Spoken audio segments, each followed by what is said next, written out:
Oi, gente linda, tudo bem? Cheguei para falar com os meus sextos anos e com quem quiser, é claro. Vamos resolver as questões que estão nas páginas 62, 63 e 64 do nosso livro didático Linguagens da Saraiva. Sou a professora Késia Mota, doutora em letras. Fica por aqui já, se inscreve no canal. Vamos lá? Estudo do texto, compreensão e interpretação. Página 62, questão 1. O texto apresenta duas histórias, uma dentro da outra. Nós temos a história da Dona Benta com as crianças no sítio do Pica-Pau Amarelo, né? Dona Benta, Narizinho, Pedrinho, Visconde. Dona Benta vai contar uma fábula. E aí a história que está dentro é a fábula. Então a fábula está dentro da história da Dona Benta contando histórias, tá bom? Qual é a história contada dentro da história? Letra A.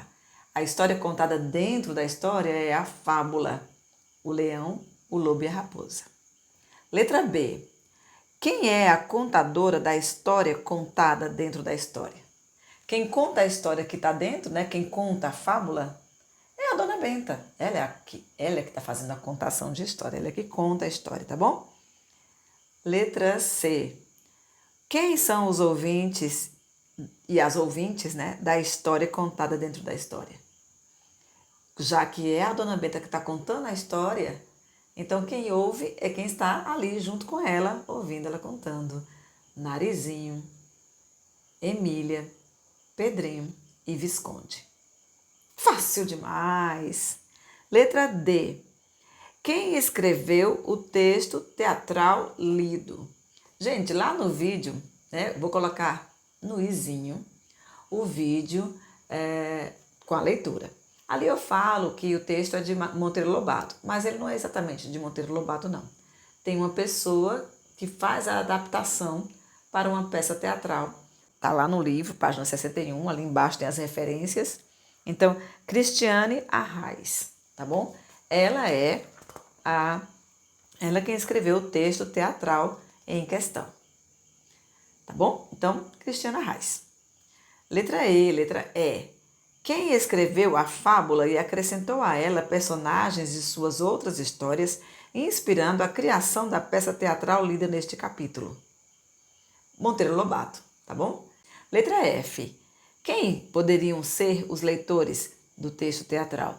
Nós ou qualquer pessoa. No momento, nós. Eu aqui para vocês, vocês que estão aí assistindo ao meu canal, meus estudantes, minhas estudantes, todo mundo que está usando esse livro aqui, né? Tá bom, minha gente linda. Questão 2. Narizinho e Pedrinho discutem o que é fábula. Releia esse trecho do texto. Pedrinho. Narizinho, não seja tão teimosa. As fábulas nos ensinam de forma suave aquilo que não conseguimos perceber entre uma atitude e outra. Letra A. Considerando que você sabe sobre fábulas, explique a afirmação do menino a respeito das fábulas. As fábulas, gente, eu comentei lá no vídeo, né, que está no izinho, que as fábulas são textos em que animais são personagens que atuam como se fossem pessoas. Eles falam, eles pensam. Mas tem mais também, né? As fábulas são textos que trazem sempre uma lição de moral, sempre um jeito ali, um aconselhamento ali sobre como se comportar no mundo, tá bom? É o que ele falou. Nos ensinam de forma suave aquilo que não conseguimos perceber entre uma atitude e outra. Essa forma suave aí, né, é uma forma metafórica, uma forma ilustrada, é através do texto. Letra B. Você concorda com essa afirmação? Se possível, compartilhe oralmente com a turma exemplos de fábulas para justificar a sua resposta. É assim, as fábulas elas costumam ter uma lição de moral, uma lição para você aprender. Gostou da minha planta aqui? Já que eu estou aqui nesse local, gente, porque eu estou gravando à noite, tem uma iluminação aqui boa para gravar, só que não tem cenário, a parede, né? Essa parede nua e crua aqui. Então eu botei uma plantinha aqui para dar um negocinho, né? A gente merece uma belezinha. Ok? Alocácia poli, eu adoro essa planta, Alocácia poli. Tá bom, minha gente? Vocês podem mencionar aí vários exemplos de várias fábulas que nós podemos mencionar aqui para responder a letra B. Coloca nos comentários. Aliás, coloca qualquer coisa nos comentários aí, só para poder engajar. Faz isso por mim, ajuda bastante. Questão 3. Dona Benta começa a contar a fábula O Leão, o Lobo e a Raposa. Letra A. Com qual expressão ela introduz essa história? É fácil, tá, gente? Ela começa a história assim. Certa vez, um leão muito velho e já caduco, então, certa vez, tá bom? Com que expressão ela começa? Certa vez, fácil demais. Letra B. No início da história, qual parece ser o conflito da fábula? Ou seja, qual é o problema que o leão precisa resolver? No início, ele tá lá, o leão muito velho, já caduco, andava no morre não morre, né? Apegado à vida e sempre esperançado, deu uma ordem aos animais para que o visitassem e lhe ensinassem remédios para se curar, para curar seu mal, né? Então ele estava morre não morre, estava com alguma doença grave e não queria morrer. Esse foi o conflito lá no início, tá bom? É bem no comecinho do que a Dona Beta vai contando. Muito fácil, gostou? Letra C. De que forma ele tenta resolver esse problema? Ele convoca os animais para que venham visitá-lo e tragam receitas e conselhos. Olha, coisa boa. Questão 4. Vários animais tentam ajudar o leão, como a coelha, a onça e o macaco. O leão comenta com o macaco que está sentindo falta de 2 animais que ainda não o haviam visitado. Que animais são esses? O lobo e a raposa. Fácil. Gente, fácil demais. Página 62, tranquilinho, resolvido. Gostaram? Conseguiram? Quero que vocês coloquem no caderno, viu? Não precisa copiar as questões, mas coloquem, ó. Vocês estão me ouvindo aqui, ó. Eu respondo. Se necessário, dê uma pausa no vídeo, coloca no caderno e apresentem para mim, porque eu vou querer ver. Tá certo? Mas tá tudo muito fácil, né? Página 63, questão 5. O leão, ao receber a visita do lobo, pergunta pela raposa. De acordo com o lobo, qual o motivo de a raposa ainda não ter ido visitá-lo? Olha, o lobo inventa uma historinha, né? O lobo é danado. A raposa, majestade. Eu sei, ela é uma esperta. Acha que Vossa Majestade morre logo e é bobagem andar a perder tempo com cacos de vida.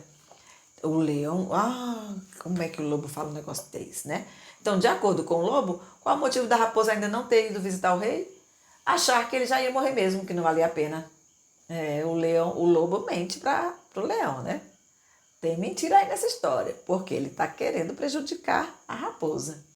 Letra B. Que sentimentos a resposta do lobo desperta no leão? Ele fica enfurecido, né? Por quê? Porque ele pensa, nossa, ele está querendo uma solução para ficar curado. Aí ele escutar que uma pessoa não está nem aí, mesmo ele sendo o rei, ele fica realmente indignado, é uma falta de respeito contra o rei, né? Letra C, que trecho do texto revela esse sentimento? O leão enfurecido levanta do trono e anda de um lado para outro do palco, tá bom? Ele fica enfurecido. A palavra enfurecido mesmo aparece aí, né? Está explícito no texto a reação do leão. Ele fica enfurecido. E enfurecido vem de fúria, né? Alguém que passa a ter fúria. Ficou enfurecido, ou seja, com muita raiva. Questão 6. Releia o trecho a seguir em que a raposa se dirige ao leão. Raposa, perdão, majestade, não vim antes, porque até agora andava em peregrinação pelos oráculos, consultando-os a respeito da doença que abate o ânimo do meu querido rei. E olhe, não perdi a viagem, visto que lhe trago a única receita que será capaz de curá-lo, produzir melhoras ao seu estado real de saúde. Letra A. Essa fala da raposa confirma ou contradiz o comentário do lobo sobre ela? Por quê? Contradiz, né? O lobo disse que ela não foi porque não estava nem aí, porque achava que o rei ia morrer, o leão, né? Mas ela disse que não, ao contrário, ela estava tão preocupada que foi peregrinar por aí, procurar uma resposta, o oráculo, né? O oráculo é uma solução sábia, alguma informação sábia sobre o que pode salvar o rei, tá bom? Que estava buscando solução para a cura, né? Buscando a cura para o rei. Letra B. A linguagem empregada pela raposa nesse trecho é mais formal, cerimoniosa. Que expressões da fala dela justificam essa afirmação? Quer dizer, quais são as expressões mais formais, cerimoniosas? São as palavras mais difíceis, tá, gente? Então, ó, perdão, majestade. Em vez de me desculpa, é perdão. É um pouco mais formal. Andava em peregrinação pelos oráculos, consultando-os a respeito da doença que abate. Então, algumas palavras aí, né? Perdão, peregrinação, oráculos, consultando-os, né? Abate. E olha, não perdi a viagem, vejo que traga a única receita que será capaz de curá-lo, né? Em vez de falar curar o Senhor, é curá-lo.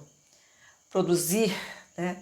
Então, essas expressões mais formais, em vez de falar de um jeito, tudo isso aqui no jeito informal seria: desculpa, majestade, eu só não vim antes porque eu estava procurando uma solução para o seu problema, perguntando para várias pessoas, para os sábios do reino. Mas ele fala, realmente a raposa fala de maneira bem cerimoniosa. Cerimoniosa é uma palavra que significa formal, com palavras difíceis, tá bom? No caderno, tente explicar por que a raposa teria empregado essa forma de linguagem no contexto. A raposa queria seduzir o leão, né? Primeiro para justificar que o lobo estava errado, o lobo estava mentindo, né? Ela queria seduzir o leão, fazer o leão ficar encantado. O leão passa a ficar, olha só, uma pessoa falando desse jeito, com certeza tem a melhor resposta. Então, é uma forma de agradar o rei e fazer com que ele se convença do que ela vai propor depois, né? Que é uma coisa para prejudicar o lobo. Questão 7. A receita sugerida pela raposa mostra ser, na verdade, um plano dela. Qual é a real intenção? Letra A, né? Qual é a real intenção da raposa ao sugerir a receita para o leão? É que o leão maltrate o lobo, né? Ela quer se vingar do lobo por ter mentido contra ela, né? Por ter inventado uma mentira para prejudicá-la. Então ela vai lá e convence o rei a tirar a pele do lobo. Então, a real intenção, se vingar do lobo. B. O que levou a raposa a bolar esse plano? A raposa provavelmente estava brigada com o lobo, né? E aí ele vai lá, inventa uma história para prejudicá-la, ela escuta e, pois então você vai ver, vou me vingar, né? Então ela vai se vingar. C. Qual destes trechos da fala da raposa deixa o lobo ameaçado e sem saída? Anote-a no caderno. 1. É combater a frialdade que entorpece os vossos membros. O frio, né? Para combater o frio que causa doença no rei. 2. E como está aqui o mestre lobo, súdito fiel de vossa majestade, vai ele sentir um imenso prazer em emprestar a pele ao seu real senhor. A 2 é. 3. Pele ainda quentinha de um lobo escorchado na horinha. Gente, a raposa, ela sugere que o rei precisa combater o frio que está sentindo. E para combater o frio, usar a pele de um lobo seria uma saída. Escorchado na horinha, escorchado é com a pele arrancada, né?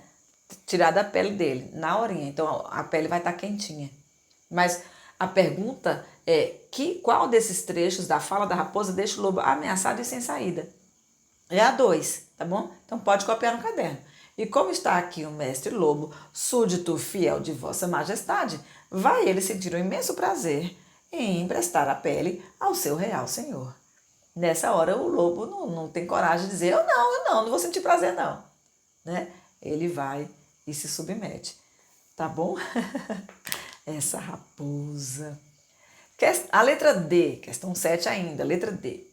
Quando o leão retorna ao palco com a pele de lobo sobre o corpo, a raposa diz: Toma, lobo, para intrigante e meio. Explique essa fala da raposa. Quer dizer, o lobo Ele foi intrigante, ele causou intriga, né? Ele inventou uma mentira para causar uma intriga, para deixar o rei com raiva da raposa. Aí ela fala: ah, é? Você inventou uma mentira? Você deixou o rei com raiva de mim? Pois eu sou intrigante e meio, eu tenho mais sabedoria ainda que você. E assim ela vence aquela disputa entre eles. Que coisa, né, minha gente? Tá bom, minha gente? Letra E, letra E. Entre as palavras a seguir, quais podem ser usadas para caracterizar a raposa na fábula O Leão, o Lobo e a Raposa? Se não conhecer algumas delas, procure o significado no dicionário e anote-o no caderno. A raposa é esperta? Ela é sim, mas tem outra que faz mais. É traiçoeira? O lobo foi mais traiçoeiro, né? É mentirosa? O lobo foi mais mentiroso. Calculista? Calculista não caberia calculista não. Calculista seria se ela tivesse armado um negócio para o rei cair na armadilha. Ela faz os cálculos para as pessoas caírem na armadilha, não. Ela é astuta. Ela cria mesmo o espaço para se vingar. Astuta está melhor, tá? Procura no dicionário, coloca por escrito aqui o que é que significa astuta. Que tal? Página 64, questão 8. Quando chegamos ao final da fábula, percebemos algumas alterações na visão que inicialmente tínhamos dos personagens e da história contada por Dona Benta. A. Qual é o verdadeiro conflito da narrativa? Já não é mais a doença do rei, é a inimizade entre o lobo e a raposa. E como o lobo mente, causando um prejuízo à raposa, e ela vai lá e ela desfaz a mentira, convence o leão e se vinga do lobo, né? Então, o conflito acaba sendo a intriga lá entre lobo e raposa e a astúcia da raposa para se vingar do lobo. Preferiria que vocês estivessem estudando outro texto, tá, gente? Eu não gostei desse texto, não, mas é assim mesmo, é um livro didático, né? B. Qual é o clímax da história, ou seja, o momento de maior tensão? E qual é o desfecho da história, ou seja, como o conflito é resolvido? O conflito é resolvido de um jeito muito ruim, né? Não gostei mesmo, tá, gente? Me perdoa, tô aqui resolvendo a questão do livro didático, né? É o livro que está aí para muita gente estudar, é o livro do nosso município, aqui de João Pessoa todinha, né? A rede pública de João Pessoa está usando esse livro, mas assim, a seleção dos textos não é feita por mim, não posso fazer nada, estou resolvendo com vocês, né? O que é o conflito, o que é o clímax e o que é o desfecho, nós já vimos no capítulo anterior, né? Nós vimos que o conflito, a história começa e de repente aparece um conflito. Então alguma coisa muda ali, né? O conflito é uma virada na história e surge um problema a ser resolvido. O clímax é o ponto mais tenso, ou mais romântico, ou mais dramático, ou mais triste, né? Depende da história. Nessa aqui é o momento mais tenso, né? É o momento em que o lobo inventa uma mentira sobre a raposa, deixando o leão enfurecido. Então, aquilo chama atenção. Eita, e agora? O que é que vai acontecer? O leão vai matar a raposa? E aí, o desfecho é a raposa se vingando do lobo. E aí, o lobo é prejudicado, né? O leão utiliza como uma capa de frio, né? A pele do lobo. É a vingança, o desfecho é a vingança da raposa. Eu preferiria que nós estivéssemos falando de outros tipos de desfecho, não de vingança. Mas é assim, né, minha gente linda? Sexto ano. Questão 9. Os personagens das fábulas costumam ser animais que falam e agem como pessoas. São narrativas que, no fundo, espelham, analisam e criticam os comportamentos dos seres humanos. Que comportamentos humanos são retratados criticamente na fábula O Leão, o Lobo e a Raposa? Infelizmente, a intriga, a mentira, o engano, a astúcia, né? A vingança. Poxa, minha gente, queria não estar falando sobre isso com vocês. Questão 10. que trechos do texto marcam a transição entre a cena final da fábula narrada por Dona Benta e a cena em que os ouvintes comentam a história que foi contada. Nós temos ali a mudança, né, de uma cena para outra. Na cena 5, o final da cena 5, a raposa dá abraço pro leão, sai de cena, com ar triunfante, a música animada, o palco escurece. Aí vem a cena 5, as luzes acendem. Em cena estão Dona Benta na cadeira de balanço. Então, volta para Dona Benta na cadeira de balanço com as crianças e o Visconde, né? Então, Emília fala, Narizinho fala, Emília fala de novo, Dona Benta finaliza, tá bom? É a cena 5. Fácil demais! Questão 11. Após o término da história contada por Dona Benta, a boneca Emília faz um comentário. Releia-o. Emília, bem feito. Essa raposa merece um doce. Com certeza o lobo devia ser o mesmo que comeu a vovozinha e a menina da capinha vermelha. Qual é a opinião de Emília sobre a atitude da raposa? A Emília, ela comemora. A Emília é um pouquinho assim, traiçoeira e astuta, né? Como a raposa, viu? Quem conhece as narrativas do Sítio do Pica-Pau Amarelo sabe disso, né? Então ela comemora, ela concorda com a vingança que a raposa toma e fica toda feliz, né? B. Qual é a opinião de Emília sobre o desfecho do lobo? Que justificativa ela dá para isso? Ela gosta de saber que o lobo foi prejudicado, porque acha que ele é o mesmo lobo que comeu a vovozinha nas outras narrativas, né? Chapeuzinho Vermelho, né? Ela menciona a narrativa da Chapeuzinho Vermelho, né? Comeu a vovozinha, a menina de capinha vermelha. C. A que conto maravilhoso pertence aos personagens citados por Emília nesse trecho? Chapeuzinho Vermelho, já falei, né? Fácil demais! Gente, questões moleza, moleza. Esse vídeo aqui, ó, só facilidade. Questão 12. Releia agora o diálogo final entre Narizinho e Emília. Narizinho, claro que não. Aquele morreu com um golpe de machado na cabeça, sua boba. Emília, eu sei, mas nas historinhas as matanças nunca matam por completo, o morto nunca fica bem matado. Já viu quantas vezes o Peter Pan deu cabo no Capitão Gancho? Ele continua cada vez mais gordo e ganchudo. Na sua opinião, o lobo da fábula poderia ser o mesmo da história da Chapeuzinho? Não, né, gente? Eu espero que não, mas tanto faz, gente. É literatura, isso pode ser o que for. Essa pergunta não precisa, tá? Pode. É opinião mesmo. Você acha que pode? Fala que pode. Você acha que não pode? Fala que não pode. Tá tudo certo. Letra B. Você concorda com Emília quando ela diz que nas historinhas as matanças nunca matam por completo e que o morto nunca fica bem matado? Né? Principalmente histórias em quadrinhos, desenho animado, né? Aquele desenho animado Tom e Jerry, nossa, as mortes nunca são bem matadas mesmo, né? Questão 13. Você conhece a história de Peter Pan citada por Emília? Sabia que ela está presente tanto nas contações de histórias para crianças quanto no teatro, nos livros e no cinema? Com a ajuda do professor, da professora, faça uma pesquisa na internet ou na biblioteca da escola para conhecer o autor, a origem e o enredo dessa história. Se ficar interessado, procure ler livros ou assistir a filmes ou séries sobre esse personagem. Isso aí fica com vocês. Fiquem à vontade para fazer, tá bom? Meus estudantes não precisam responder a questão 13. Mas aí é só opcional, se você quiser procurar saber, né, sobre a história do Peter Pan e Capitão Gancho. São histórias, tá, gente? São histórias, são narrativas, tá bom? Dona Benta, Narizinho e Emília é uma narrativa brasileira, ele é um autor brasileiro. Já a narrativa Peter Pan não é brasileira, é estrangeira. E assim a gente vai trazendo um pouco dessas literaturas. Quero conversar com vocês, trazer outros textos, texto teatral e fábulas, um pouquinho mais próximas, assim, nordestinas, paraibanas e de autores mais recentes. Vamos pesquisar. Tá bom, minha gente linda, o vídeo com a leitura, já que falei, tá no izinho. Vou colocar aqui na tela final também e a playlist do 6º ano.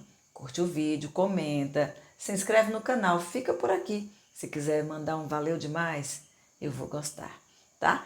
Mas se não quiser, tudo bem, não é preciso, não é necessário, não é obrigatório. Mas um like, olha gente, um likezinho, é só colar tocar ali naquela mãozinha assim, é fácil demais. Tá bom, minha gente linda. Mua! Tchau. Amo vocês.